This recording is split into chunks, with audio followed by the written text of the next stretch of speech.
नमस्कार, स्वागत है आपका। वक्त है प्राइम टाइम एक्सक्लूसिव का। मैं हूं आपके साथ आशा झा। दिल्ली के सियासी दंगल में मतदाता ने मन खोलकर बीजेपी को मत किया, लेकिन 8 तारीख से लेकर अब तक एक सवाल दिल्ली के मतदाताओं के मन में तैर रहा है। ये सवाल है कि दिल्ली का मुख्यमंत्री कौन होगा?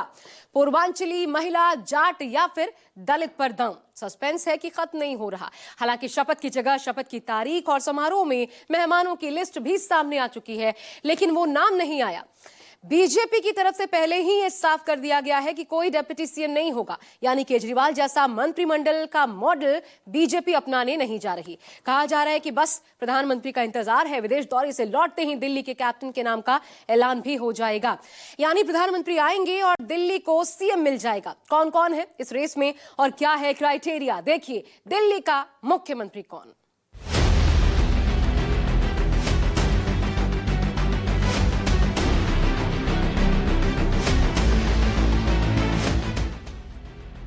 दिल्ली में आपका किला ढहाने के बाद अब बीजेपी सरकार बनाने की तैयारी में है। सूत्रों के मुताबिक शपथ ग्रहण की तारीख और जगह भी तय कर ली गई। शपथ ग्रहण समारोह में कौन कौन शामिल होगा, इसका भी खाका तैयार हो चुका है। विश्वसनीय सूत्रों के मुताबिक दिल्ली में शपथ ग्रहण समारोह 19 या फिर 20 फरवरी को हो सकता है, क्योंकि 23 फरवरी से पहले नई सरकार का गठन होना है। शपथ ग्रहण से पहले 17 और 18 फरवरी को विधायक दल की बैठक होने की संभावना है। देखिए, प्रधानमंत्री जी आज रात तक आ रहे हैं। कल परसों में हमारे पार्लियामेंट्री बोर्ड की बैठक होगी। आपके सामने दिल्ली का नया मुख्यमंत्री आ जाएगा। पीएम मोदी की स्वदेश वापसी के बाद उनके साथ गृह मंत्री अमित शाह, जेपी नड्डा और दूसरे बीजेपी के शीर्ष नेताओं की बैठक होगी। इस बैठक में दिल्ली के मुख्यमंत्री पद पर फैसला होगा। इसी के साथ मंत्री और स्पीकर के नाम पर भी फैसला होगा। हमारे साथ मनोज तिवारी जी हैं और सबको इंतजार इस बात का है कि प्रदेश का अगला मुख्यमंत्री कौन होगा। और अब तो ये कहने लगे हैं कि आपके भीतर कंफ्यूजन है, विपक्ष वाले। आम आदमी पार्टी से पिंड छूटा दिल्ली का, यही बहुत बड़ी खुशी की बात है। रही बात, हमारी पार्लियामेंट्री बोर्ड और विधायक मंडल बहुत जल्दी बैठ करके अगले एक हफ्ते के अंदर सब कुछ आपके सामने हो। सूत्र बताते हैं कि शपथ ग्रहण समारोह जवाहरलाल नेहरू स्टेडियम, रामलीला मैदान या त्यागराज स्टेडियम में से किसी एक जगह हो सकता है। शपथ ग्रहण समारोह में एनडीए शासित राज्यों के मुख्यमंत्री और उप मुख्यमंत्री मौजूद हो सकते हैं। इसके अलावा 700 से ज्यादा विस्तारकों को भी समारोह में बुलाने की जानकारी सामने आ रही है। सूत्र बताते हैं कि शपथ ग्रहण समारोह में दिल्ली की आम जनता, खासकर झुग्गी झोपड़ी में रहने वालों को बुलाया जाएगा। हालांकि इन सब तैयारियों के बीच एक सबसे बड़ा सवाल जो सियासी गलियारों में तैर रहा है, वो ये कि बीजेपी से सीएम फेस कौन होगा। इस पर बीजेपी नेता भी अभी खुलकर कुछ भी नहीं बोल रहे। भारतीय जनता पार्टी कार्यकर्ता आधारित पार्टी है और हमारे पास संपन्न नेतृत्व है। तो इस नाते से जब भी इस प्रकार की स्थिति आती है तो भारतीय जनता पार्टी का राष्ट्रीय नेतृत्व निर्णय करता है। दिल्ली के मामले में भी ऐसा ही है। दिल्ली में दिल्ली की जनता ने हमको प्रचंड जनादेश दिया है। उस जनादेश का भाजपा सम्मान करती है। हमारे यहाँ विधायक दल की बैठक होगी। हमारा शीर्ष नेतृत्व, माननीय प्रधानमंत्री जी, राष्ट्रीय अध्यक्ष जी, गृह मंत्री जी, तमाम शीर्ष नेतृत्व तय करेगा। जो तय करेगा वो सब लीडर्स को मंजूर होगा, इसलिए ये कोई इशू ही नहीं है। और दूसरा जो है, उससे बड़ा इशू ये है कि दिल्ली के लोगों ने नरेंद्र मोदी जी की गारंटी में विश्वास किया है, उनकी नेतृत्व में विश्वास किया है, उनके सुशासन में विश्वास किया है। दिल्ली तो राजधानी है, प्रधानमंत्री जी आत्मा और वो पूरी शक्ति झोंक देंगे। आपको रिजल्ट पहली कैबिनेट की बैठक के बाद दिखाई देगा। सीएम का नाम तय करने के लिए बीजेपी नेताओं के 8 फरवरी के बाद से लगातार बैठकें चल रही। हालांकि माना जा रहा है कि सीएम फेस जीतने वाले विधायकों में से कोई एक हो सकता है। सूत्रों से ऐसी खबर है कि दिल्ली में कोई डिप्टी सीएम नहीं होगा। इन सब के बीच आम आदमी पार्टी ने अब तक सीएम फेस का ऐलान नहीं किए जाने पर तंज कसा है। गुटबाजी के सीधे संकेत हैं। 10-10 की टुकड़ी में गुट मिल रहे हैं, क्योंकि ये डिसाइड नहीं कर पा रहे, आपस में इनसे डिसीजन नहीं हो पा रहा कि सीएम कौन बनेगा। इनके आपस में लड़ाई चल रही है, पर इस सारी लड़ाई में दिल्ली की जनता क्यों पिसे? कल खबर आ रही थी कि दिल्ली में लंबे लंबे पावर कट्स लगे हैं कुछ जगह पर।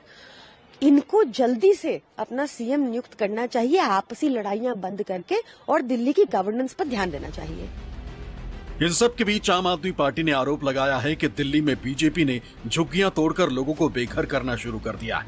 इसका एक वीडियो भी एक्स हैंडल से पोस्ट किया गया है।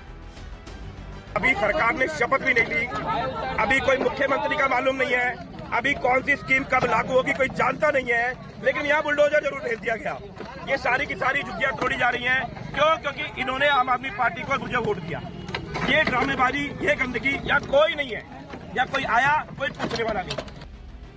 दिल्ली में 27 साल बाद ऐतिहासिक जीत हासिल करने के बाद बीजेपी के लिए अब सबसे ज्यादा माथापच्ची का मुद्दा प्रदेश का सीएम चुनना, क्योंकि यहाँ एक दो नहीं बल्कि कई दावेदार हैं। और तो और स्थानीय बनाम बाहरी का भी मसला पार्टी हाईकमान के सामने एक बड़ा सिरदर्द बनकर खड़ा है। हालांकि इन सब के बीच कुछ ऐसे नाम छनकर सामने आ रहे हैं जिन्हें मुख्यमंत्री पद का प्रबल दावेदार माना जा रहा है, जिसमें सबसे टॉप पर हैं प्रवेश साहिब सिंह वर्मा। प्रवेश वर्मा वो शख्स हैं जिन्होंने अब की बार आम आदमी पार्टी के मुखिया और पूर्व सीएम अरविंद केजरीवाल को नई दिल्ली विधानसभा सीट पर 4089 वोटों से हराकर एक बड़ी जीत पार्टी की झोली में डाली है। Bureau report, news 24। वैसे दिल्ली में पिछले कुछ सालों का अगर आप इतिहास देखें तो पता चलता है कि नई दिल्ली विधानसभा सीट यहां से जो चुना हुआ विधायक होता है वही दिल्ली की गद्दी पर विराजमान होता है, यानी जो नई दिल्ली सीट जीता है वही दिल्ली का मुख्यमंत्री बनता है। और इसके पीछे कुछ फैक्ट्स हम आपको दिखाते हैं। देखिए, 1998 से इसकी शुरुआत। 1998, 2003, 2008 में शीला दीक्षित इसी सीट से जीती और फिर वो मुख्यमंत्री भी बनी। तीनों बार शीला दीक्षित दिल्ली की मुख्यमंत्री बनी क्योंकि उन्होंने नई दिल्ली सीट से जीत दर्ज की थी।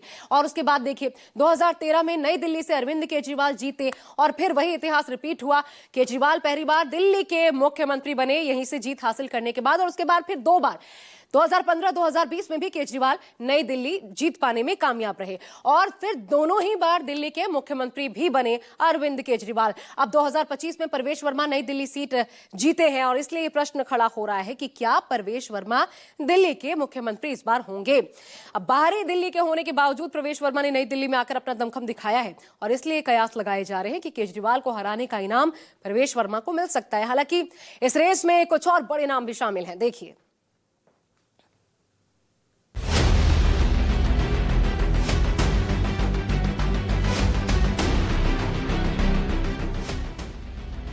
दिल्ली के सीएम पद की रेस में दूसरा नाम है सतीश उपाध्याय का, जिन्हें मौका मिलने की संभावनाएं जताई जा रही।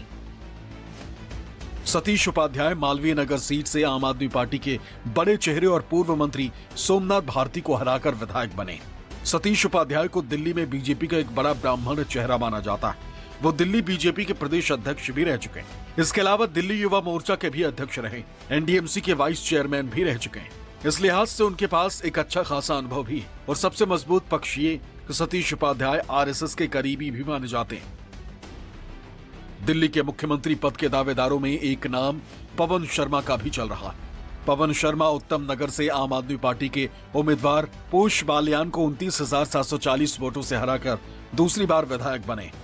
दिल्ली बीजेपी के संगठन मंत्री रह चुके हैं और संघ के करीबी माने जाते हैं। बताया जाता है कि इस बार पवन शर्मा को पीएम मोदी के कहने पर ही टिकट दिया गया था। इनके अलावा दिल्ली के मुख्यमंत्री पद के रेस में पार्टी के सीनियर नेता विजेंद्र गुप्ता भी शामिल माने जा रहे हैं।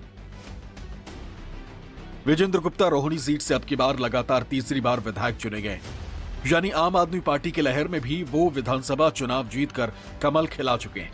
मौजूदा दिल्ली विधानसभा में विपक्ष के नेता भी हैं।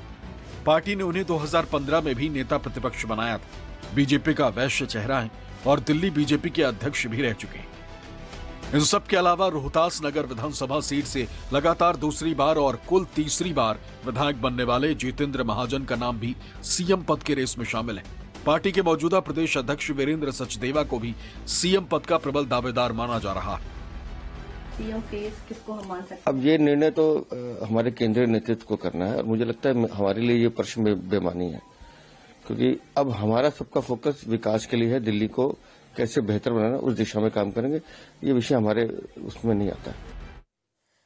कुल मिलाकर देखें तो मुख्यमंत्री पद की रेस में कई बड़े नाम शामिल हैं। इससे पार्टी आलाकमान की चिंता जाहिर है बढ़ सकती है। बीजेपी के पास हालांकि एक ट्रम्प कार्ड भी है, वो महिला नेता पर भी दांव चल सकती है। लेकिन ऐसा क्यों हो सकता है, महिला पर दांव क्यों, इसको देखिए, समझने की कोशिश करते हैं। दिल्ली को देखते हुए आधी आबादी पर दरअसल ये सीधा सीधा भरोसे का संदेश होगा।